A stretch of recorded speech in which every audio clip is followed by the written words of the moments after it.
Africa has been characterized as a continent full of adversity, with the public sector, with the infrastructure, and people have been complaining about the continent that no, there's not this, there's not that. But you have been there for many years. So our question is, how do you do to cope with the adversities? Well, you work hard, you work every day, you never give up. You keep hope, you keep faith, you have confidence in yourself, you have a vision, a strategy to deploy that vision, and you set up a team with skilled people. This is how you can cope with adversity. Totally agree with you, Carl. We have a lot of roadblocks. It depends on the continent, on the countries. Countries like South Africa, Kenya, Morocco, Rwanda really have gone far away in economic reforms, in making the doing business environment much more friendlier. But you have some countries where it's really a big challenge to start a company and to be successful. But yet, Africa is full of opportunities. Africa is a younger continent in terms of population. Is the oldest continent. Is the birthplace of humanity. And we have a young population. We have a lot of economic needs. We have a lot of economic resources. So when you have that kind of opportunities and that kind of economic opportunities, social opportunities, then you are much more confident and you are much more resilient. And I've been managing companies and businesses for almost 4 decades now. And Carl, I can really tell you that overall, Africa has made a lot of progress in terms of easing the doing business, in terms of privatizing the economies. When I started to work, especially in Mali and most of the West African states, everything was done by the government, by the state. And 4 decades later, our economies are liberalized. And actually, I started my own business, Azalaï Hotels Group, by buying a state-owned hotel, Grand Hotel de Bamako. This is how I started the Azalaï Hotel chain, which is comprised of today 10 hotels in 6 West African countries, and having projects in 4 more West African countries. So it's possible, Carl. It's possible, but as I said, you have to have a vision. You have to have a strategy to deploy that vision. You have to have skilled people in your team, and you have to have confidence in yourself. Oh, great, Mr. Mossadeck. And I will now give the floor to Ili so that he can equally tell what he thinks about it. I agree fully with Mr. Mossadeck. Tenacity is something that I believe is very important. So in business, if you do not have the faith or the motivation or the vision, there comes time when it seems like everything turns against you, and then is the time that you really got to persevere. And my turn to for perseverance was prayer. I think that, you know, for me, it's Moladi has got a phenomenal team, like Mr. Mossadeck said. We have architects, engineers, all professionals that support what we do with Moladi. So it's not wanting to duplicate or be an expert in everything. I think many people make a mistake that many times that as soon as they make money, then, you know, they can beat Michael Schumacher with a Ferrari. They can kick a soccer ball better than the best soccer player. And I think that we should realize that, you can only really excel in one thing. And I think that if you stick to your knitting, knowing your know, and filling in the gaps with other knowledgeable people, and this is really how I believe Michael Schumacher had the ability to stand on the podium as a #1 world champion, because he had a phenomenal Ferrari that did not break, and then secondly, there were people in the pits that changed tires, that put in fuel, that worked on the engine, worked on the body parts. So business is basically the same, and I think that you need to surround yourself with people that can motivate you. My wife has been one of those people that have really motivated me and supported me very much, and so with my daughters. So Moladi is really a family business. So I'm very dependent on the support from my family, because I'm a good designer, but I don't run an office very good. So the girls have got that capacity, and I think that if I can give any advice to anybody, is to look for a problem, because if I have a problem, there might be 1.2 billion people in Africa that has the same problem. So if you find a solution to that problem, and most probably Mr. Mossadeck said, where is accommodation in West Africa? Why should we go to a Conrad Hilton? What about an African hotel? So what he did is he was driven by his vision, by seeing an opportunity, because there was a gap in the market, and he solved the problem. And I think that many people should not be despondent or frustrated because they have a problem. I think that they should rethink that problem and say, how do I solve it? Because once you solve that problem, it's sellable to 1.2 billion people in Africa or 7 billion people in the world. And fortunately, that is where Moladi fits in, because housing is not just an African problem. It's an American problem. It's an English problem. It's a European problem. It's a Pakistani problem. It's a Maldives problem. So, and that is what kept me motivated, is because I knew my numbers, and I knew that the backlog was simply getting bigger because brick and mortar couldn't address the backlog. And this is why I think tenacity is something. If you look at the tenacity of a bamboo tree, it takes 5 years under the ground before it shoots. And once it starts shooting, it shoots like a meter a week. So we've got to develop our root system very, very strong, and then we can go.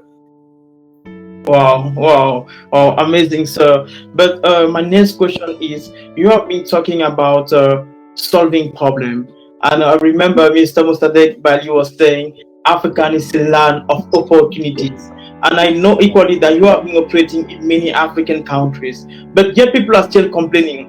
People are still saying that they have amazing projects, but the thing they're asking for more means to start. But I am sure that you started at a little level, you mark yourself before arriving where you are today, and you are now having so many years of experience. So my question is, what are the characteristics you have, when you were young and you wish to become successful in your activities? What are the characteristics that you need to have? I'll start with Sir Mossadeck. Well, whenever I meet young people who want to become entrepreneurs, I tell them that entrepreneurship is a journey. It's a journey. And before you start that journey, you have to do a kind of introspection. Ask yourself who you are, where do you come from, where are you at, what do you want to do with your life? What do you want to become? So it starts with that. So once you have answered these questions, then and if you decide to start that journey of entrepreneurship, then you have to have a vision.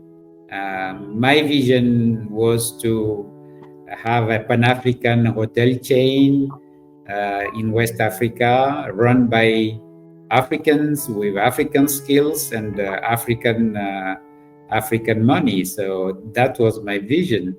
And then you do your strategy, and you acquire the skilled people who can help you deploy your vision. So it starts with that introspection, vision, strategy, and then you move on.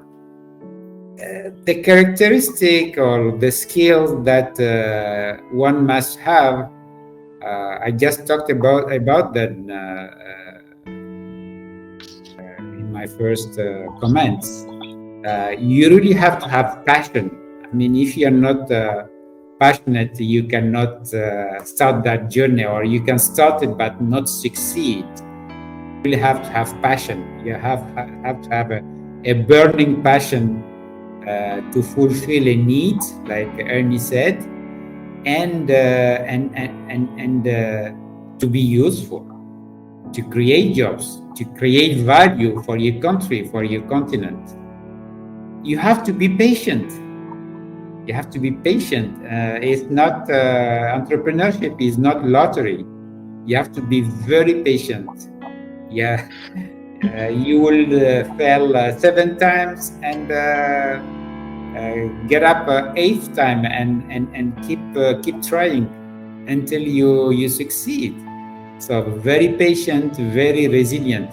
You have to be humble. Like Ernie said, it's not because you encounter successes in your first years that then you become the king of the world. So you have to be very humble, very simple.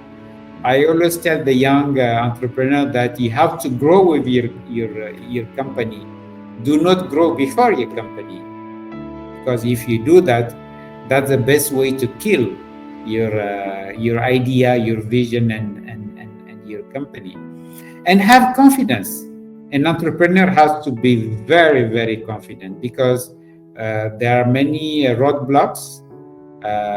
There are many drawbacks. You can lose confidence. You can lose hope.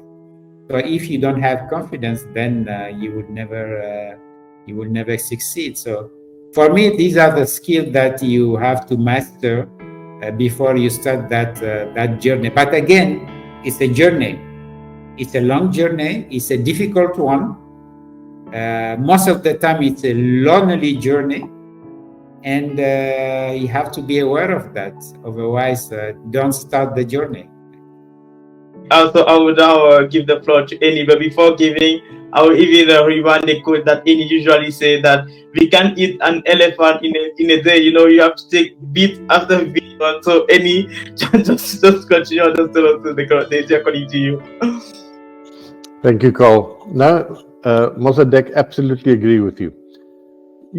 Carl, I think unfortunately, what the real issue is in Africa is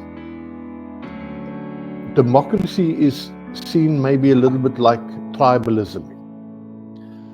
Tribalism is someone that looks after you because he's king, let's say king. Democracy is you vote for a political party. And I think that there is a difference between the goal of a political party and a king. So if you as a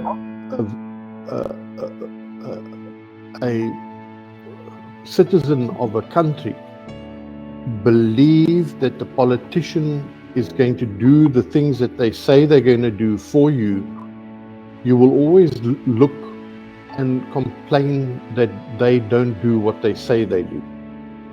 And as soon as you start complaining, you fall in the trap like all the other people.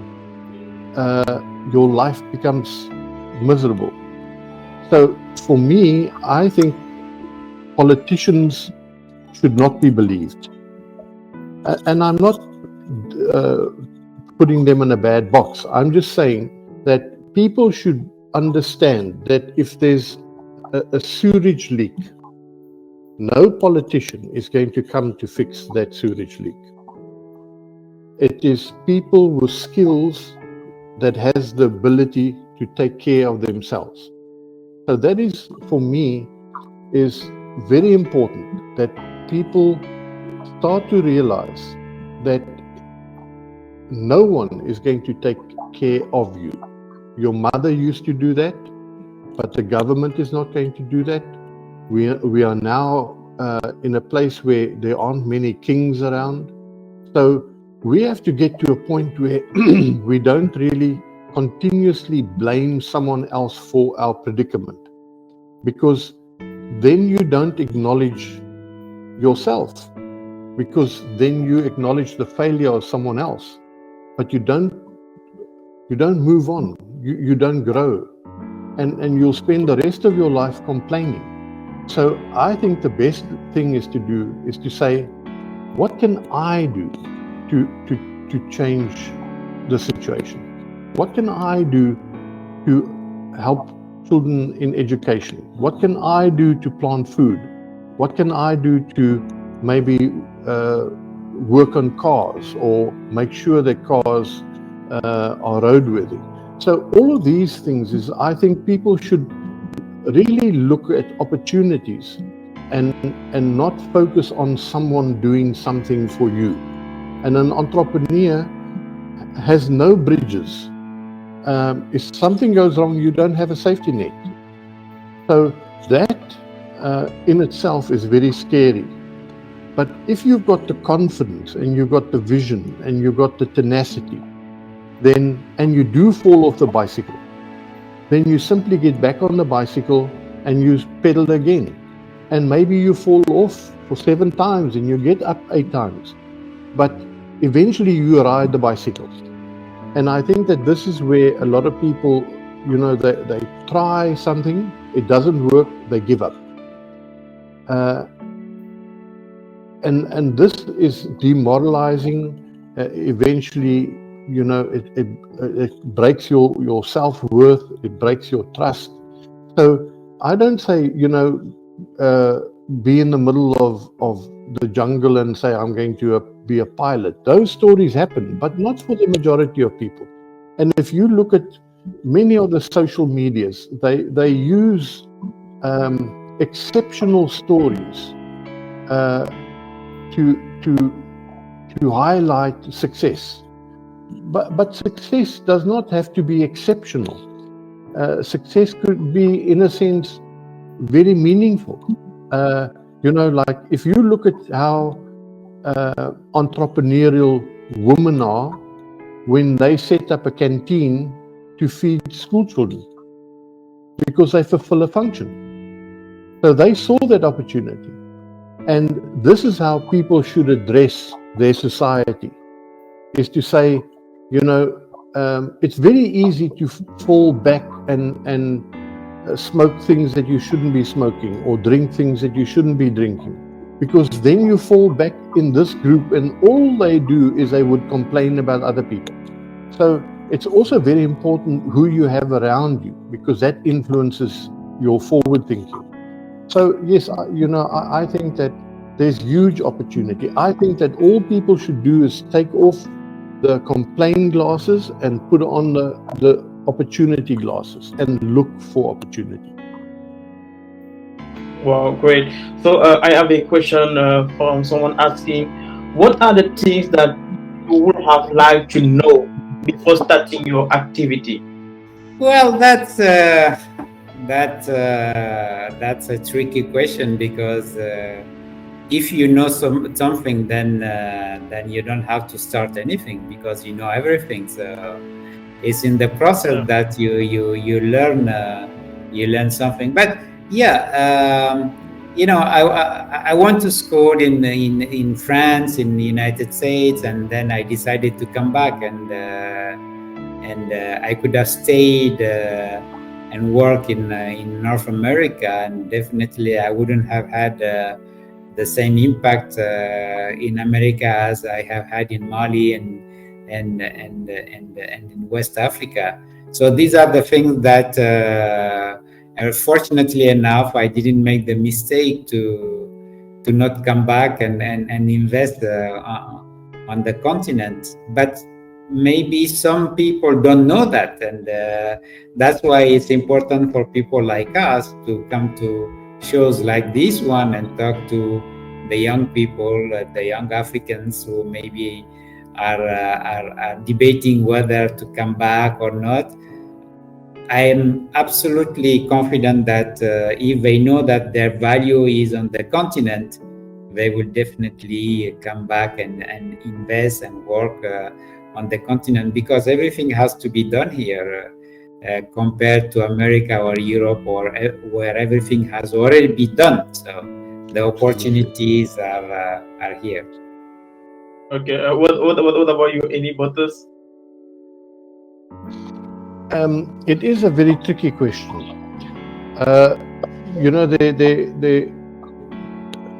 I think that from my point of view, as a broad answer,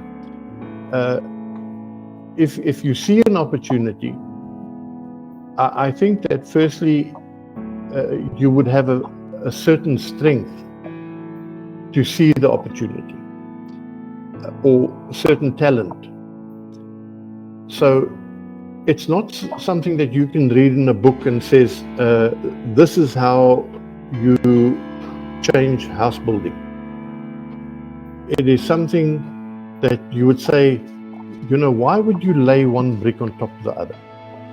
Why would you have a factory where you produce bricks and you put it on a truck and you bring it to a site and you give it to an artisan, and they build very slowly and sometimes skew walls, and once the walls are there, then somebody must come chisel to put the pipes, and then someone has to plaster to hide all the imperfections, and all this costs a lot of money. So all I did is, I did not know anything about construction, but I knew a lot about plastic injection molding. So plastic injection molding, you have two sides of a mold that closes. You have a barrel where you put in the raw material and the plastic gets shot into the mold, and you have a known weight and a known time, and then the mold opens and produces the product. So I said, well, why can't you make a house like that? So it shows you how a foreign discipline of injection molding can impact construction. So you should have knowledge of something, and the person that asks you the questions should have that fundamental knowledge of something before you can see the opportunity, and then you link that with your knowledge, and then if you need additional advice, you go to maybe an accountant, and if you really must go to a lawyer, try and avoid them. They charge you a lot of money. So then that would start putting your business plan or your focus together to see whether this is doable or not. But to give an answer of how do you address a certain issue, it's a very, very, very difficult question. Oh wow! But so I just wish we can talk about adversity. You have been talking about the importance to like for an entrepreneur to learn how to stand after every failure. But the question is, according to you, does failure have to be part of the entrepreneur trajectory? Like, do we have to suffer to succeed? Like, do we obviously need to fall 10 times and now to get up the 11th time to be successful, or it's all about the strategy that you put in place in order to be, so that's the question. Well, it all depends. I mean, you have entrepreneurs who have started with their first idea and they did very well, and you have other ones who fell many times before they could succeed. And my mind goes to Colonel Sanders with Kentucky Fried Chicken, who fell so many times before he could succeed. And you have people like Mark Zuckerberg who succeeded with their first enterprise. So I mean, it's not clearly cut. You don't have to fail before to succeed, but most of the time, yeah, you do fail before you succeed. What about you, Eddie? What do you think?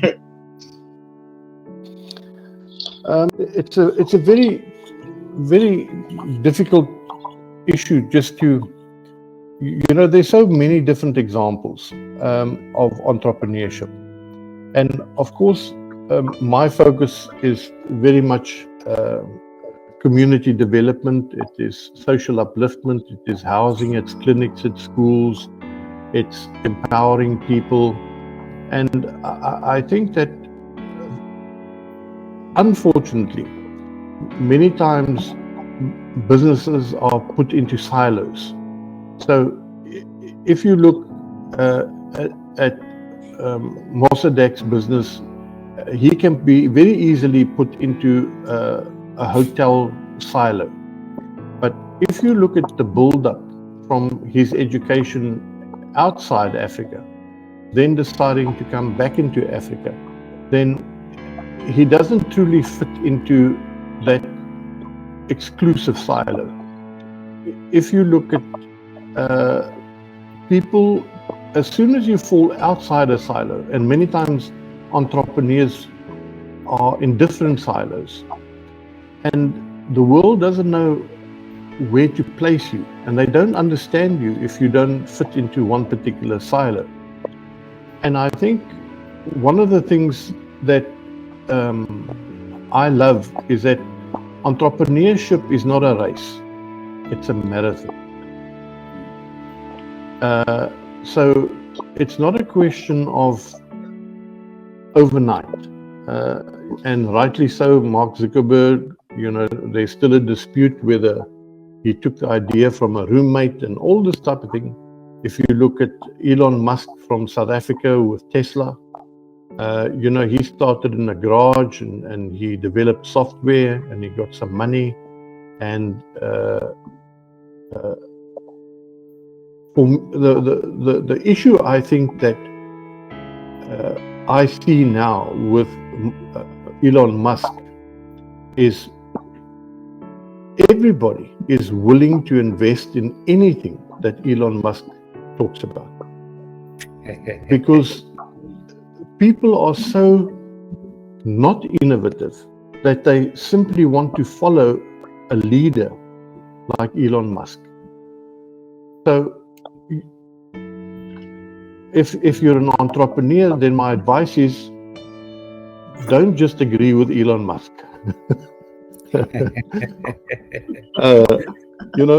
Chop your own pathway. Think for yourself. Some people like investing. If you look, George Soros, he made his success by choosing companies to invest in. So there are so many vast entrepreneurial silos that it is very difficult for one entrepreneur to speak on behalf of all these other silos. It's very difficult. So, from my point of view, I'm very, very specific. I look at Maslow's fundamental needs, food and shelter. But Maslow excluded the jobs because I think he just took it for granted. But fundamentally, we need to look at jobs producing food and shelter. And you then obviously get to a point where once you house 1,000 people, I always jokingly say, in about 9 months' time from when the people move in, you'll have 1,000 babies. So now you've got to think about schools and creches and clinics. So as an entrepreneur, I truly believe that you also have to have the ability to forward plan, to see something that doesn't exist yet, because that is where the market lies. The market keeps on moving. So I really believe that you have to think a little bit futuristic. The next question is, Can you share with us a story about an experience that happened in your business environment or with your business, but that you learned enough? So can you share with us that experience, what happened, and what you really learned? That that's a tricky one. Basically, you're asking us to to go back to almost more than 30 years of experience, a lot of experiences, bad ones, good ones. No, I mean, as I said, entrepreneurship is a journey, and he said it's a marathon, it's not a race, definitely. So throughout that journey, you encounter so many experiences, bad ones, good ones. But in any case, you always learn from an experience, be it bad or good. You always learn from an experience. I've learned a lot working my first years as a trainee next to my late father, and I remember I just came back from university, and we were at that time I was into import export business, and we were importing commodities and distributing commodities, because I spent 10 years in commodity import distribution before getting into hospitality industry. And I remember the first cargo of rice we imported, and I was coming from business school in America, and I did all my computation to see what was the cost of the rice cargo and at what price I was going to sell it. And I showed it to my late father, and he laughed at me, and he showed me how the cost of a rice cargo is calculated, and how you calculate your selling price. And I was supposed to be from business school. He never went to business school, and he showed me how to do the calculation. So you see, one thing young people forget also, especially those who go to school, they think that when they come out of school, they know everything, and they can do everything, and they can master the world. It's not true, and that's something really I learned, and I learned it in the hard way. You really learn by experience. You lead by example, and you learn by experience. Going to school is just a way of, let's say, getting your mind ready to learn. But you can go to Harvard, you can go to MIT, you can go to Johannesburg or anywhere. Once you finish your school, then you start learning. So that's what I learned, and that was for me a very great life lesson. And I always kept that. That's why I'm always curious. I like to talk to people. I like to meet people. I go to conferences. I give my time to webinars like this one, because I always learn. I mean, I learned a lot from from his business, what he's doing. And sometimes when I talk to young people, I say, when you have spare time, free time, what do you do? Well, I watch a movie, go on Facebook. Well, I say, I think you can learn a lot when you have free time. Why don't you go and talk to an experienced businessman like Hennie? Just take a coffee with Hennie. What you will learn talking to Hennie, you will never learn it on Facebook or watching a movie. So these are the things really I learned, and it really helped me in my career as an entrepreneur. Oh, thank you so much, Mossadeck. So now, you give you the floor so that you can share with us your own experience. Carl, mine is fairly short. When we were asked by the ANC to build a show house in a small little town called Alivon North. It's in the Eastern Cape, but on the border of the Free State. So it's about 4 hours drive from Port Elizabeth, and they chose a beneficiary, and this beneficiary was a gogo, old grandmother. She was 84 and she was in a wheelchair, and she stayed in a shack, a tin shack. And when they pushed the wheelchair to her bed, they had to turn the wheelchairs to get her out of the bed onto the wheelchair, and then they had to turn the wheelchair to pull it out the door. So with all the years of turning the wheelchair, there was a big hole next to her bed. So if you pushed the wheelchair there, it nearly fell in the hole, and then she got out of the bed onto the wheelchair. Then you had to really pull very hard to get her out of the hole, to get her out the door. So when we finished the house, and I went to her and I spoke to her, and she could speak my language, Afrikaans. And the day we did the launch, ex-President Thabo Mbeki was there, Minister Lindiwe Sisulu, and of course the TV cameras were all there, and all of them wanted to push her into the house to hand over the house. And whenever anybody touched the wheelchair to push her, she would hit their hands away. So she said, Umlungu, the white man, he must push her in. So I was extremely honored, because the past of apartheid and all those things with black and white issues, it was really, and I think I built up a rapport with her, because I was there to build her the house. And when I pushed her into the house, she took my hand and she kissed the back of my hand. And that emotion that you get from that grateful person is unbelievably motivating. It was a very, very emotional time when we handed over the house, and that sticks in my head, because I think that a lot of people think that money makes you happy. Not money, it is people. So I think that our focus should be back to humanity. What can you do for your fellow man? I'm sure that Mossadeck understands when he has a happy client in his hotel, and he comes and he says, I've had phenomenal food, I've had a phenomenal stay.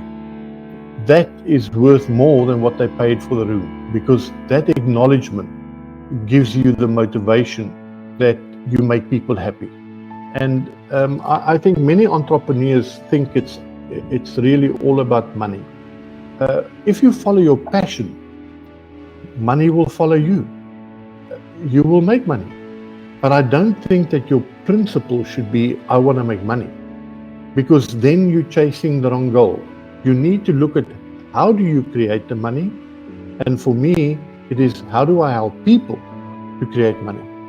So this is, for me, by far the most important factor in my life, is that day when that gogo kissed the back of my hand. Wow.